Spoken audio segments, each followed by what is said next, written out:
பட்டாசு இல்லாத தீபாவளி இல்லை என்றே சொல்லலாம்.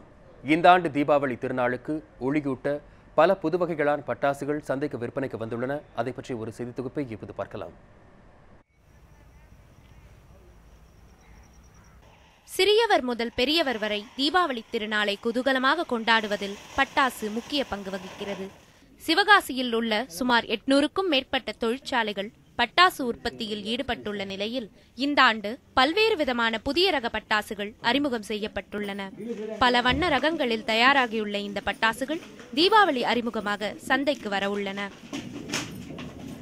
இந்த வருஷம் சின்ன பிள்ளை விரும்பி தக்கபடி இந்த பூஞ்சட்டியோட ஒரு வித்தியாசமான முறையில் பச்சை, சிவப்பு, மஞ்சள் கலராக தேவைப்படுது. சின்ன பிள்ளை விரும்பி தக்கபடி அவங்களுக்கு ஏற்றபடி பட்டாசு தயாரிச்சிருக்கோம். இது பார்க்க ரொம்ப அழகாக இருக்கும். சின்ன பிள்ளைக்கு ரொம்ப பிடித்தமாக இருக்கும்.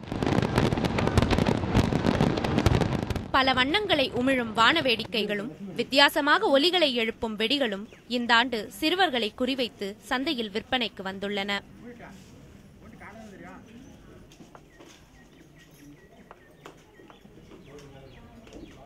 தரைச்சக்கரம், பூச்சட்டி, ஹாரி பாட்டர் மேஜிக் பட்டாசுகளை சிவப்பு, ஆரஞ்சு, மஞ்சள் போன்ற வடிவங்களில் செய்துள்ளதாகவும் அதிகளவில் இந்த ஆண்டு புதுமையாக செய்யப்பட்டுள்ளதால் பட்டாசின் மோகம் மக்களிடையே அதிக அளவில் உள்ளதாகவும் தெரிவிக்கின்றார் பட்டாசு உரிமையாளர் சங்க தலைவர்.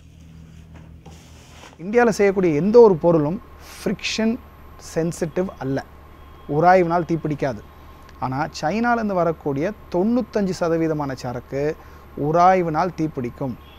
அதனால் நீங்கள் வாங்கிட்டே வரீங்கன்னு வச்சுக்கோங்க, தெரியாமல் கை தவறி கீழே விழுந்துட்டா அங்கேயே வெடிச்சிடும்.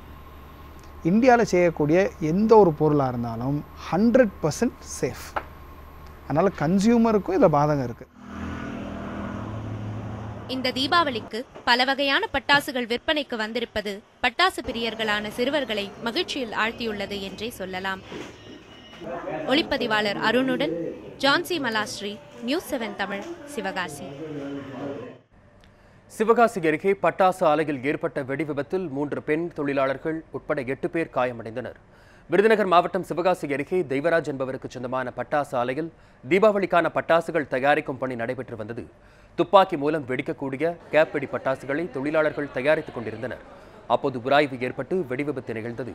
இதில் 3 பெண் தொழிலாளர்கள் உட்பட 8 பேர் படுகாயமடைந்தனர். விபத்து குறித்து போலீசார் வழக்கு பதிவு செய்து விசாரணை மேற்கொண்டு வருகின்றனர்.